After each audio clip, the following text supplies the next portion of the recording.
आसमान की ऊंचाइयों को छूता इसरो का अंतरिक्ष अभियान हर रोज सफलता के नए कीर्तिमान स्थापित कर रहा है। जहां समय से पहले प्रज्ञान ने अपना काम बखूबी पूरा किया, वहीं वो गहरी नींद में सो गया है। -238 डिग्री की खतरनाक ठंड झेलने के बाद भी वो चांद पर पूरी तरह तैयार दिख रहा है। उम्मीद है प्रज्ञान फिर उठेगा और आगे बढ़ेगा। दूसरी ओर आदित्ययान ने एक दी है। +5 seconds. Magnificent liftoff of PSLV C-57 with Aditya L1 on board. +15 seconds. Aditya L1 satellite separated. Process.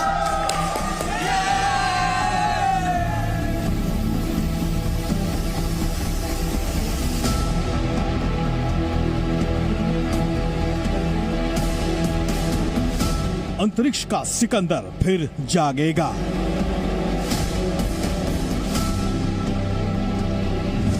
आदित्ययान की नई छलांग।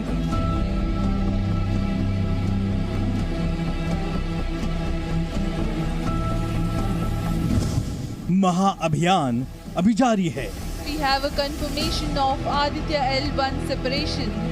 ये दो तस्वीरें हैं भारत के सूरज की ओर बढ़ रहे आदित्ययान और चांद की जमीन पर आराम कर रहे प्रज्ञान की।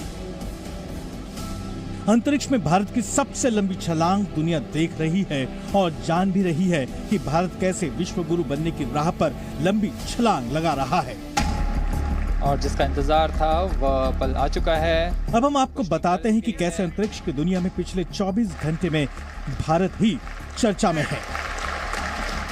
दरअसल चांद की धरती पर पहुंचे लैंडर विक्रम और रोवर प्रज्ञान ने अपना मिशन समय से पहले और बेहद ही सफलतापूर्वक पूरा कर लिया है।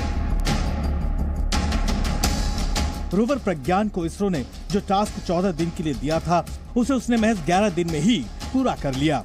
आपको बता दें कि चांद पर शाम होने से पहले यानी सूरज ढलने से ठीक 3 दिन पहले ही प्रज्ञान ने भारत की धरती से भेजे गए मिशन को पूरा कर लिया है। इसरो ने जानकारी दी है कि प्रज्ञान रोवर ने अपना काम पूरा कर लिया है। इसे अब सुरक्षित रूप से पार्क कर स्लीप मोड में सेट किया गया है।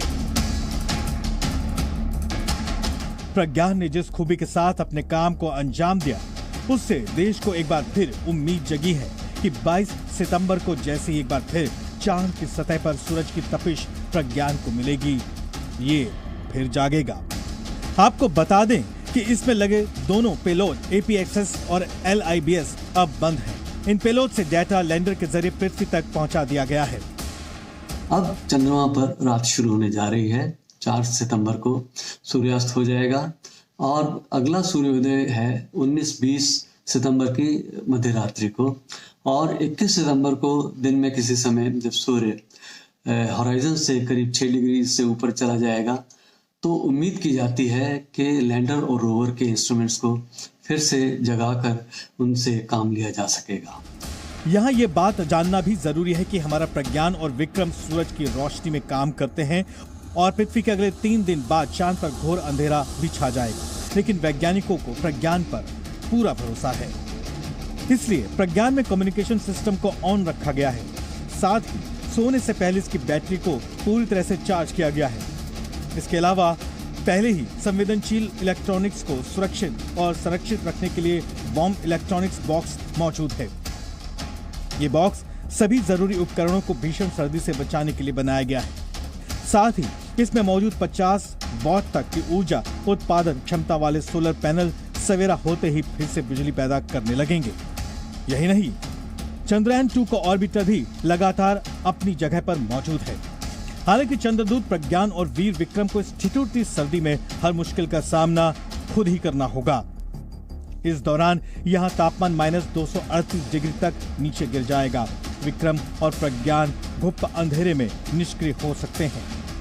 लैंडर में लगी बैटरियों में कुछ समय तक अंधेरे से निपटने की क्षमता है।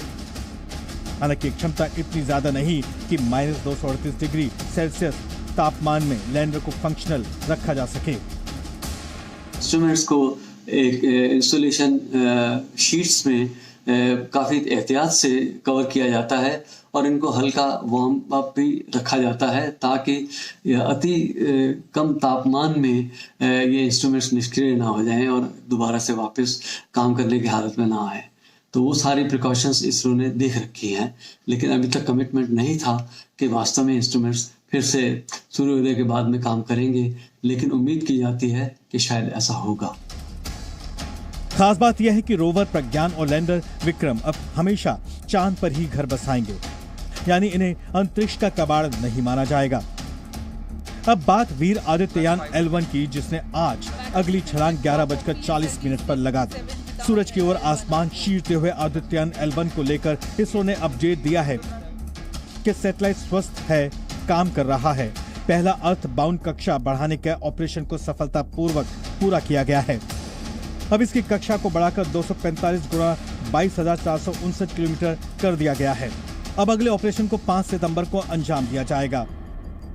आपको बता दें कि आदित्य L1 16 दिनों तक पृथ्वी की कक्षा में रहेगा और 5 बार थ्रस्टर फायर पर ऑर्बिट बढ़ाएगा। और इसके बाद 110 दिन के सफर के बाद आदित्य ऑब्जर्वेटरी इस पॉइंट के पास पहुंच जाएगा। फायरिंग के जरिए आदित्य को L1 पॉइंट के ऑर्बिट में डाल दिया जाएगा। अमेरिका, रूस, चीन और जापान अंतरिक्ष के आका के तौर पर दुनिया में अपनी शक्ति का लोहा मनवाते आ रहे थे, लेकिन इसरो ने अंतरिक्ष में वो छलांग लगाई है जिसकी कल्पना इनमें से किसी ने भी नहीं की थी। अमेरिका की स्पेस एजेंसी नासा भारत के इसरो के साथ कई मिशन में काम करने का इच्छुक है।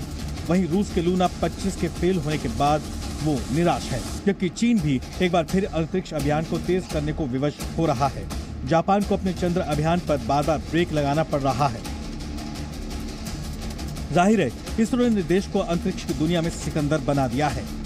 प्रधानमंत्री मोदी भी G20 में विदेशी मेहमानों का स्वागत भारत की अंतरिक्ष में अपार सफलता के बाद और जोश से करेंगे। आज भी प्रधानमंत्री मोदी को राष्ट्रपति मुर्मू ने बधाई दी है। प्रणय उपाध्याय के साथ ब्यूरो रिपोर्ट, जी मीडिया। जी न्यूज़।